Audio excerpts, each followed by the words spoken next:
বস্তিতে যে সংঘর্ষের ঘটনাটি আমাদের সামনে এসেছিল সেখানে ডন বাদশা নামে এক ব্যক্তি জড়িত থাকার ঘটনা সামনে এসেছে। একটি ইফটিজিং এর ঘটনাকে কেন্দ্র করে এর সূত্রপাত।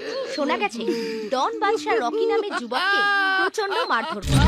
খবর সূত্রে এটাও জানা গেছে যে রকি দুবাইয়ের আন্তর্জাতিক ব্যবসায়ী শ্যামের ছেলে। শ্যাম ভাইয়ের ছেলে? ওরে পাগলা, তার মানে আমি ঠিকঠাক লোককে কেলিয়েছি বল।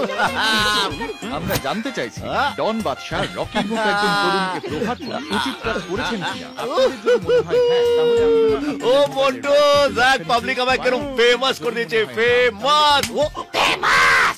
তোর মাথায় যদি বুদ্ধি থাকতো তাহলে বুঝতে পারতিস তোকে ফেমাস করছে না, তোকে ফেলে বাঁশ দিচ্ছে, তাও আবার আছলা। শ্যাম ভাইয়ের কানে যদি খবরটা যায় কি রে, অলরেডি জানিয়ে দিয়েছি, আতা পাতাও বলে দিয়েছি, মালগুলো এলো বলে দেখ। এখানে বাচ্চা কে রে? বাচ্চা? আরে তুই না, বাচ্চা বাচ্চা মারলো কেন? কেন গেলি ভাই?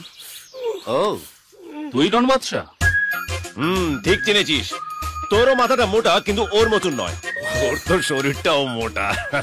চল বস ডেকেছে আমাকে। আর এরা? আমি তো যেতে পারবো না, আমার তো 8 ঘন্টা বাদে লোকাল ট্রেন, আমি তো গ্রামে বাড়ি চলে যাচ্ছি। কেউ যাক না যাক, কিন্তু যেতেই হবে। চলো। I have crush on him.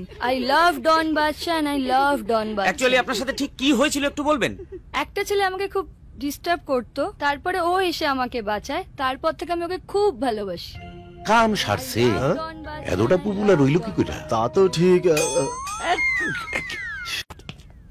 আয়। চল চল চল। ওরে সাবাস, কি বাড়ি রে! এই যে বস। পুরো এক ঘর। শ্যাম ভাইয়ের পোলাটারে কেলাইলি কেন? আর এই বাঙালটা কে রে? আমি চামচেদের সঙ্গে কথা বলি না, টনি ভাইকে ডাক। টনি ভাই। আমি Tony, Tony Tony Tony Tony ভাই। ওরে কইবেন তো। খারান খারান, আগে একটু কোলাকুলি কই না। কাছে আবি না, ওইখানে খাড়াইয়া থাক। জাজি গাইতেছে তার উত্তর দে আগে। শ্যাম ভাইয়ের পোলাটারে কেলাইলি কেন? পাবলিসিটির জন্য, পাবলিসিটি। ডন বাদশার এখন পাবলিসিটি দরকার। মানে পাবলিসিটির লেগে তুই যারে খুশি তারে কেলাইতে পারো? আরে যারে খুশি তারে কেলাইতে পারি, আপনারেও কেলাইতে পারি।